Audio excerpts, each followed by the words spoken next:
नमस्कार शेतकरी बांधवांनो, आज आपण आलो आहोत तडेगाव टालाटुले या गावचे प्रगतशील शेतकरी श्री संजयजी कुंभारे यांच्या शेतामध्ये. यांनी झायटोनिक मिनी किट या उत्पादनाची कपाशी आणि तूर या पिकाला अडवणी केली. त्यानंतर त्यांना पिकामध्ये काय बदल दिसून आला आपण त्यांच्याकडून त्यांचे अनुभव जाणून घेऊया. नमस्कार साहेब. नमस्कार. तुम्हाला अडवणी केल्यानंतर पिकामध्ये काय बदल दिसून आला? आमच्या पिकात हे पहा हिरवेगारपणा आला. अच्छा. हा फुटवे का हल्ली, फुटव्यांची संख्या जास्त आहे. वाढली आहे. हो पांढऱ्या मुळ्याची संख्या वाढलीच असेल याच्यामुळे. हो हो नक्कीच. हे बघा आपल्याला वरती दिसत आहे पांढऱ्या मुळ्यांची संख्या कुठपर्यंत आलेली आहे. वाढली आहे.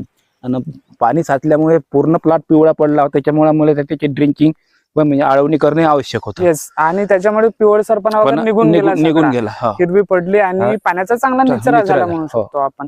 तर बघू शकता शेतकरी बांधवांनो, झायटोनिक मिनी किट आणि नर्सरी किट या उत्पादनाने साहेबांना कपाशी आणि तूर या पिकामध्ये काय बदल दिसून आला. तुम्ही